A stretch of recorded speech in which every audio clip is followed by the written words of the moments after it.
తెలుసు కర్నూలులో జరిగినటువంటి బస్సు ప్రమాదంలో 19 మంది చనిపోయినటువంటి విషయం. ఆ 19 మంది ఎందుకు చనిపోయారు, అది డ్రైవర్ నిర్లక్ష్యమా లేదంటే ఇక్కడ మద్యం తాగినటువంటి ఇద్దరు వ్యక్తుల వల్ల జరిగిందా అనే దాని మీద ప్రశ్నిస్తూ నేను ఒక అధికార ప్రతినిధిగా పార్టీ తరపున, అలానే శ్యామల గారు అధికార ప్రతినిధిగా మేము క్వశ్చన్ చేయడం జరిగింది.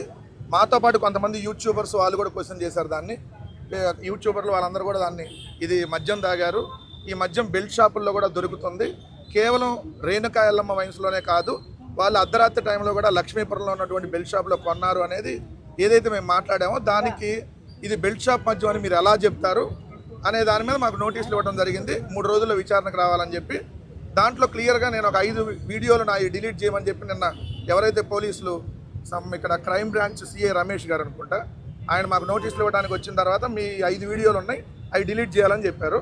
నేను క్లియర్గా చెప్పాను, నేను ఒక పార్టీ అధికార ప్రతినిధిగా మాట్లాడాను, నేను మాట్లాడినటువంటి మాటలకు కట్టుబడి ఉన్నా, దానికి సంబంధించి విచారణకి మీరు ఎప్పుడు పిలిచినా ఎక్కడైనా రావడానికి ఉన్నాం, దాన్ని మీ ముందే బహిర్గతం చేస్తామని చెప్పాం.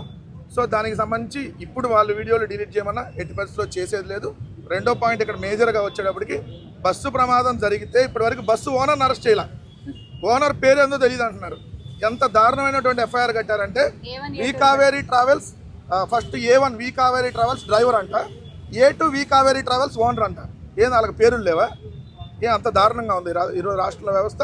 24వ తారీఖు ఉదయం బస్సు ప్రమాదం జరిగింది, ఈరోజు 3వ తారీఖు, నెల కూడా మారిపోయింది, అయినా ఇప్పటివరకు ఓనర్ని అరెస్ట్ చేయాల. బెల్ట్ షాపులు ఉన్నాయని చెప్పి విత్ ప్రూఫ్లు చూపిస్తూ ఉన్నారు. లక్ష్మీపురంలో ఉన్నటువంటి 4 బెల్ట్ షాపుల్లో ఒక బెల్ట్ షాపులో కొన్నాడు అనేది వాస్తవం. ఎర్రిస్వామి అనేటటువంటి ఎవరైతే రెండో వ్యక్తి ఉన్నాడో, ఏదైతే ఆ ఇద్దరిలో ఒకరు చనిపోయారు శివకుమారు, ఆ రెండో వ్యక్తి ఎర్రిస్వామి మేము 4 బాటిల్ కొన్నామని చెప్పాడు. డైరెక్ట్ ఎవిడెన్స్ ఉంది మీ అన్ని ఛానల్స్ దగ్గర. 4 బాటిల్స్ మేము కొని చెరొక 2 బాటిల్స్ తాగామని అతను చెప్పాడు. కానీ రేణుకా ఎల్లమ్మ వైన్స్లో కొన్నటువంటి సీసీ ఫుటేజ్లో 7 గంటలకు 2 సుమో క్వార్టర్ బాటిల్స్ కొన్నారు, 8:25కి ఒక క్వార్టర్ బాటిల్ కొన్నారు. మరి 3 క్వార్టర్ బాటిల్ ఇక్కడ కొంటే 4వ క్వార్టర్ బాటిల్ ఎక్కడి నుంచి వచ్చింది? అర్ధరాత్రి మద్యం షాప్ ఓపెన్ చేసి తీసుకున్నారా? లక్ష్మీపురంలో బెల్ట్ షాప్ని తీసుకున్నారా? దీనికి మేము సమాధానం అడుగుతున్నాం.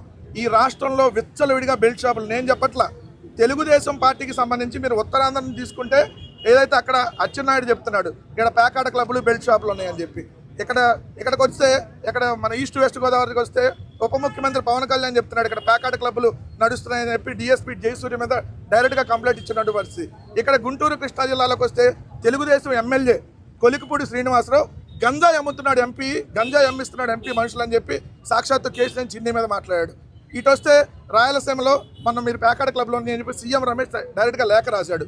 ఈరోజు ఈ ప్రమాదానికి కూడా బెల్ట్ షాప్ మధ్యమే కారణం అని చెప్పి మాకు అనేక రకమైనటువంటి అనుమానాలు ఉన్నాయి. మరి బెల్ట్ షాప్ను ఒక్కదాని మీద కూడా బెల్ట్ షాప్ మీద కేసు పెట్టలా, బెల్ట్ షాపు ఉంది అని చెప్పిన దాని మీద కేసులు పెట్టి వేధించాలనేటువంటి ప్రయత్నం చేస్తూ ఉన్నారు. ఒక్కటైతే స్పష్టంగా ఆంధ్రప్రదేశ్ రాష్ట్రంలో తెలుగుదేశం పార్టీకి తొత్తులుగా పనిచేస్తున్నటువంటి కొంతమంది పోలీసులు, మేము అందరిని అంటలేదు, పోలీసులు కూడా చాలా మంచి వాళ్ళు ఉన్నారు. సో కొంత నిజాయితీగా పనిచేసేటువంటి కూడా వాళ్ళు అంటల్లా. ఎవరైతే తెలుగుదేశం పార్టీ చెప్పిందని చెప్పి కేసులు పెట్టి వేధించాలనుకుంటున్నారో ఖచ్చితంగా వాళ్ళను కూడా రేపొద్దున అడ్రస్ చేయాల్సినటువంటి పరిస్థితి ఉంటుంది. ఇప్పటికైనా ఆంధ్రప్రదేశ్ రాష్ట్రంలో ఊరు వాడ ఉన్నటువంటి లక్షలాది బెల్ట్ షాపులు, మొలకల చెరువు బ్రాండు, ఇబ్రహీంపట్నం బ్రాండ్లు అంటూ విచ్చలవిడిగా Sumo whisky, short whisky, Bengaluru malted whisky, Kerala malted, ఈ పేర్లు ఎక్కడన్నా ఉన్నాయో ఒక ఆంధ్రప్రదేశ్లో తప్ప. ఇటువంటి వాటిని కంట్రోల్ చేయాలి. ఆంధ్రప్రదేశ్లో మద్యం తాగేవాడే కాదు చనిపోతుంది, తాగని వాళ్ళు కూడా తాగే వాళ్ళ వల్ల చనిపోతున్నారు అనేది మన కర్నూలు బస్సు ప్రమాదాలు మనం చూసాం. ఖచ్చితంగా మేము అన్న మాటలకు కట్టుబడే ఉన్నాం. వాళ్ళు ఎటువంటి విచారణ పిలిచినా మళ్ళీ రావడానికి కూడా సిద్ధంగా ఉన్నాం.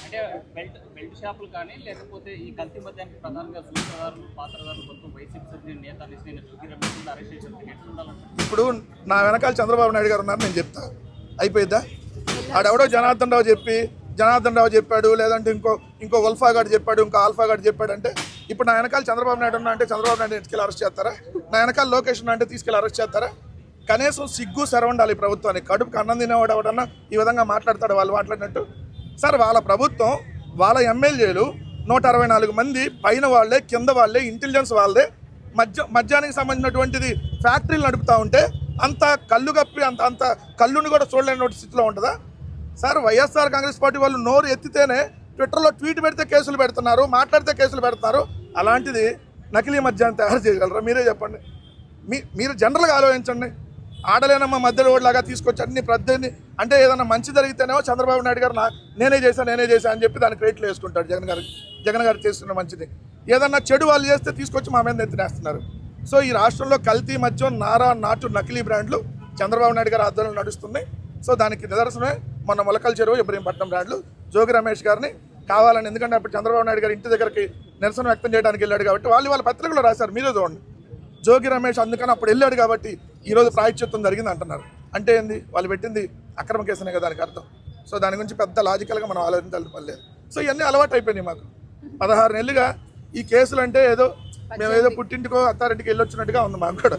సరే ఒకటైతే చెప్తున్నాం, వీళ్ళు ఎటు ఏ స్కూళ్ళు బాగు చేయట్లా, ఏ కాలేజీలు బాగు చేయట్లా, ఉన్నాయన్నీ ప్రైవేట్ పరం చేస్తారు. జైళ్ళు మాత్రం బాగు చేసుకోమని చెప్పండి. రేపు పొద్దున శాశ్వతంగా చంద్రబాబు వాళ్ళ కొడుకు వాళ్ళకి సంబంధించినటువంటి వాళ్ళందరూ అక్కడే ఉండాలి కాబట్టి అయ్యన్న నీటికి పెట్టుకుంటే వాళ్ళకు ఉపయోగపడుతుంది. ఎందుకంటే మేము బాగు చేయలేము ఇప్పుడు, మా ప్రభుత్వం లేదు కాబట్టి. సో వాళ్ళు బాగు చేసుకోమంటున్నాం, ఎందుకంటే తర్వాత వాళ్ళు ఉండాలి కాబట్టి అక్కడ. సో అదైతే క్లియర్గా చెప్తున్నాం.